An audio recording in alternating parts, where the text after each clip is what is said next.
Bonjour YouTube. Vous l'avez lu dans le titre, cette vidéo va vous apporter des conseils afin de monter en elo dans League of Legends. Avant que la vidéo commence, je tiens à préciser que je ne me considère pas comme un bon joueur.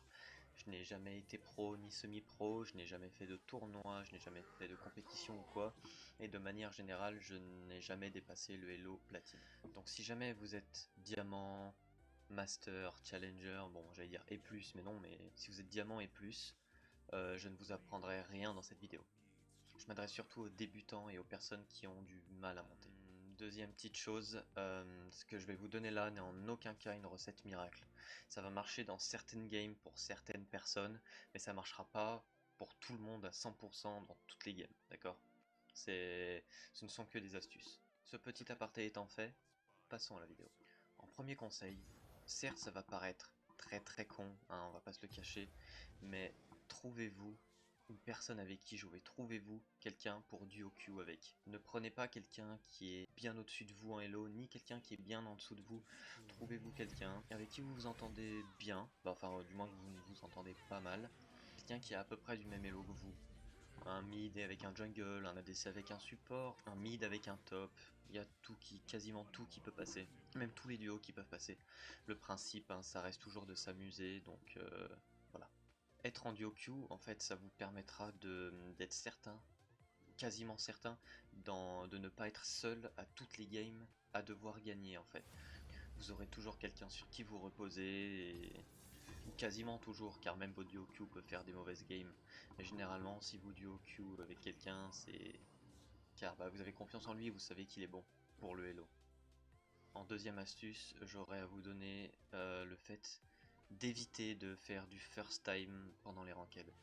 Encore une fois, pour les gens qui ne font pas ça, ça peut paraître totalement con, mais il y a beaucoup de joueurs qui font ça. Petite anecdote personnelle, j'ai déjà, par misclick, dû jouer Warwick mid en first time, Warwick AP mid.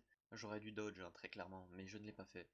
Et j'ai perdu la game. Donc pas de first time de champion, ça veut dire choisissez quelques champions qui vous plaisent et jouez-les beaucoup, jusqu'à ce qu'ils deviennent vos mains en fait. Jouez 30, 40 parties en normal avec eux avant de les lancer en ranked, ou alors même spécialisez-vous dans un seul perso et devenez un one trick, un one trick pony, afin de le maîtriser parfaitement.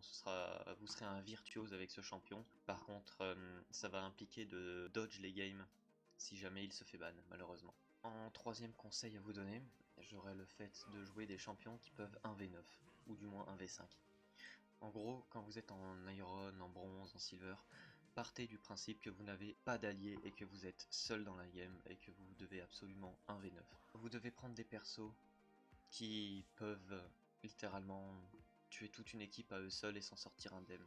Dans les personnages que je joue, je conseillerais Katarina au mid et Yasuo au mid aussi.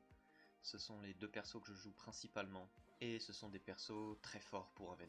En quatrième astuce, je vous dirais de tenter les cheese.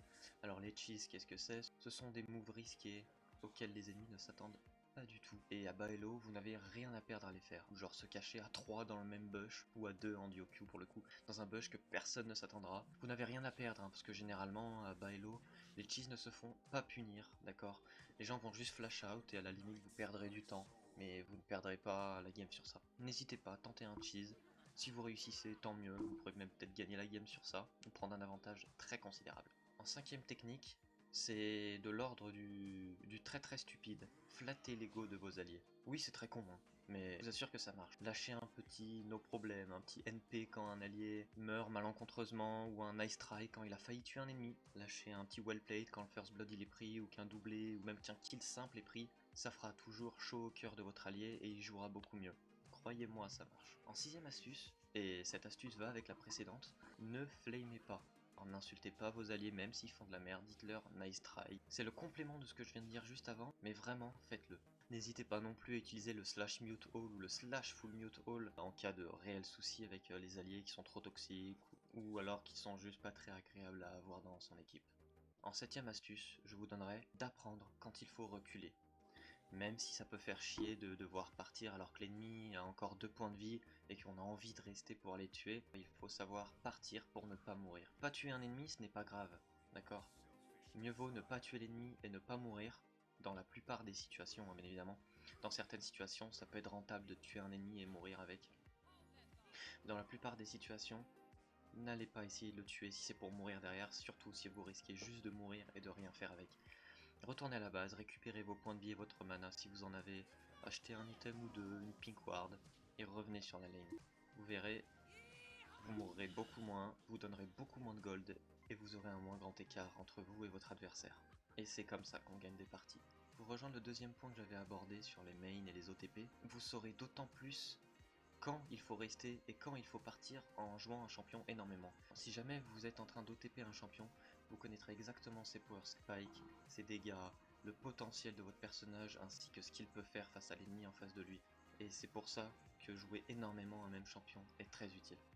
Encore une fois, ce ne sont que des petites astuces et des conseils qui, une fois mis bout à bout, peuvent vous permettre de remporter des parties, peut-être même encore plus que vous n'en remportiez avant.